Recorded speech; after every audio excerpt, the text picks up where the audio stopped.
Halo Sobat Bujang, kembali lagi dengan kita di Kongko Bujang.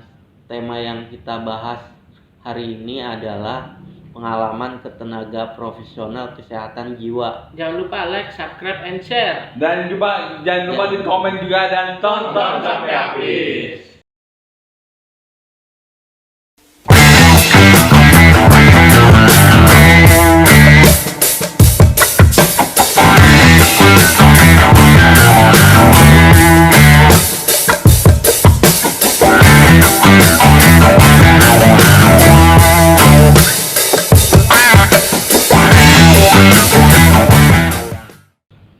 Oke, Sobat Bujangs nih. Hari ini kita ngomongin tentang pengalaman tenaga profesional kesehatan jiwa. Gimana nih? Ada yang punya pengalaman tentang pertama kali ke profesional kesehatan jiwa? Ada gak nih, teman-teman? Silakan dari Bujang, Bule. Ya, gua ke tenaga profesional yang pertama sih psikiater lah ya. Ya, gua dapat pengalaman di situ, dapat yang diberikan jasanya dia ya untuk apa namanya apa sih? Memberikan obat ya. Memberikan obat gitu kan, memberikan motivasi gitu kan. Jadi dia keluhan kita ya dia mengerti gitu maksudnya.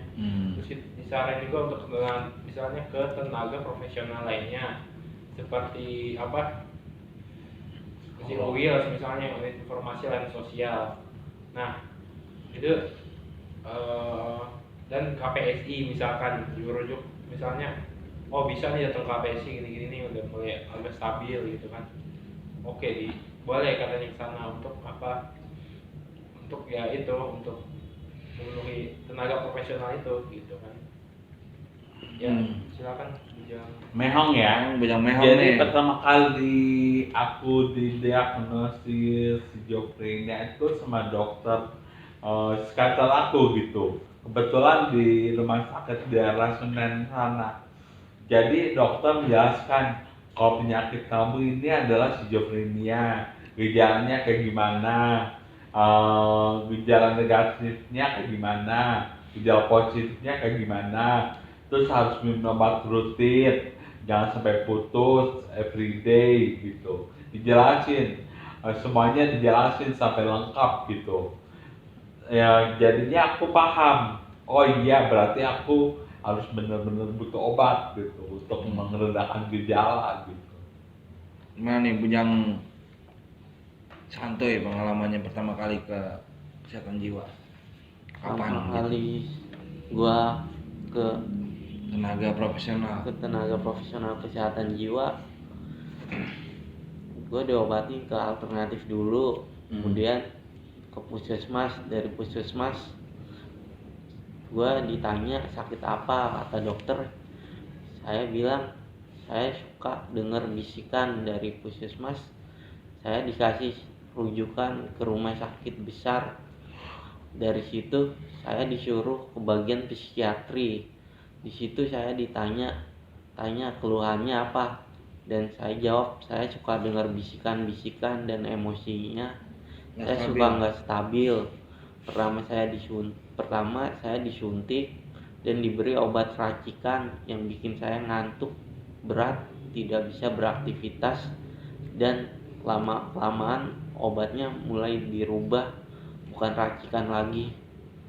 Nah, terus lu dikasih obat sama siapa tuh? Bujang santuy. Psikolog kah? Psikiater kah? Gue dikasih obat sama psikiatri. Jadi itu psikiater yang ngasih obat ya. Iya. Gimana nih Bujang santuy? Kupal gimana? Kalau Pengalaman gua, pertama kali. jadi gua ada tiga langkah gitu, 3 tahap lah gua pergi ke Tenaga profesional. tenaga profesional gitu. Yang pertama itu serangan pertama gue dibawa ke psikiater, tapi dia praktek di rumah gitu. Jadi klinik pribadi lah gitu.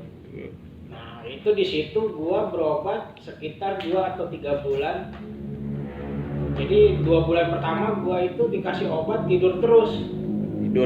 Tidur terus gitu, tidur makan gitu. Cuman kata psikiaternya emang itu prosesnya gitu. Cuman waktu bulan ketiga psikiaternya ngomong kalau gue masih berobat ke dia berarti gue belum sembuh. Maksudnya kalau gue masih konsumsi obat dari dia, kata dia gue belum sembuh gitu. Nah gue dialihin sama psikiater pertama ya, gue dialihin disuruh ini jualan apa namanya teh gitu, teh yang apa gitu. Terus disuruh jualin gitu, dia kasih 1 box teh, terus gue disuruh jualin gitu, biar Teh. katanya gue ada kegiatan gitu. Teh kesehatan ya. Iya kata dia sih teh kesehatan kata dia gitu, teh kesehatan.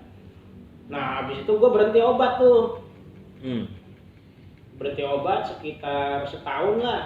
Nah pas gue skripsi kambuh lagi, nyari opsi kedua ganti psikiater gitu. Nah pas memang pada saat kondisi gue pergi ke psikiater yang kedua tuh udah agak parah gitu. Jadi sebenarnya gue berangkat sama nyokap gue gitu, gue berobat ke sebuah rumah sakit jiwa gitu. Terus nyokap gue bilang bahwa dok, ini anak saya mengalami gejalanya seperti ini gitu. Misalkan ininya tuh maksudnya dengan misalkan saya ngerasa bahwa kalau orang ngeludah tuh arahnya ke saya gitu, terus saya ngerasa bahwa gue tuh ngerasa bahwa semua orang bisa membaca pikiran gue. Nah diceritain tuh sama nyokap gue ke dokternya. Nah kata dokternya, oh kalau misalkan seperti itu berarti anak ibu mengalami skizofrenia katanya gitu. Nah waktu itu baru gue tahu tuh, oh ternyata gue sakitnya skizofrenia gitu. Dan gue mencari tahu gitu di internet apa sih skizofrenia gitu. Nah itu sampai sekitar 2015 gue masih berobat ke dokter yang sama tuh. Cuman dari 2009 sampai 2012 atau 13 gitu ya BPJS itu gue agak jarang-jarang lah berobat karena gue kan masih duit pribadi gitu kan waktu itu. Belum ada duitnya jadi berobatnya jarang-jarang. Tapi setelah ada BPJS gue berobat terus gitu. Dan dari 2009 sampai 2015 gue depresi terus. Dan gue cerita ke psikiater gue gitu. Masalahnya begini-gini dok, saya sampai saat ini masih depresi terus gitu. Bahkan setiap hari itu mimpi buruk terus gitu, nggak hilang-hilang gitu. Nah kata dokternya, coba deh ganti obat. Di 2015 tuh dia bilang. Nah gue dikasih waktu itu quetiapin sama risperidon. Kata dokternya coba dulu nih. Udah gue coba, ternyata setelah minum quetiapin mimpi buruk gue hilang gitu.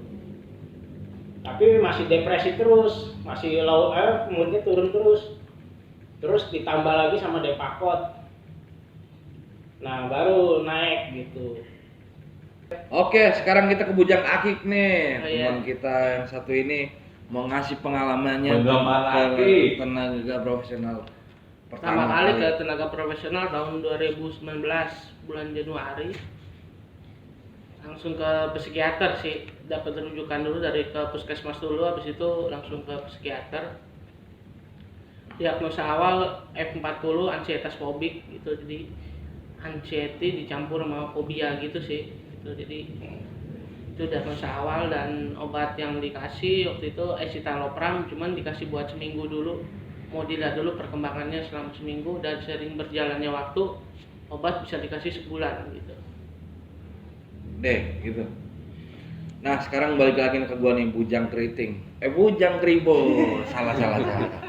Kalau gua sih awal kena berkenalan dengan tenaga kesehatan profesional, awalnya ya gitu, gua dengar suara, terus paranoid, sampai akhirnya gue dirawat inap sempet. Setelah berapa kali dirawat inap, gue baru sadar bahwa datang ke psikiater itu penting. Dan akhirnya psikiater gue ngomong, tenaga profesional itu ngomong, wah lu kamu sebenarnya akan minum obat terus. Tapi nggak diterangin gue sakit apa tuh waktu awal-awal. Cuma gue taunya pas gue lagi mau konsul, gue ngambil surat ituan rujukan. Gue lihat di situ skizofrenia, disitulah gue cari via handphone jadul lah ya, tapi masih bisa internetan, bisa browser. Nah di situ gue cari, bahwa apa yang ditulis di situ gue mengalami itu gitu, kayak paranoid, cemas, halusinasi, gue ngalamin itu sampai akhirnya gue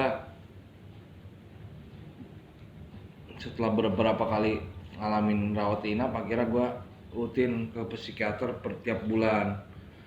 Nah setelah itu gue mulai nyari tahu ada komunitasnya gak sih, ternyata ada di KPSI. Akhirnya gue ke KPSI ketemu Bujang Kupal, Bujang Mehong awal-awal. Ya udah akhirnya gue itu bergabung dengan KPSI. Ya, itu sih awal ketemu gue sama tenaga profesional ya karena gue berapa kali kambuh gitu rawat inap sampai akhirnya gue percaya bahwa gue perlu psikiater nih, tenaga profesional buat mengobati apa yang gue alami gitu.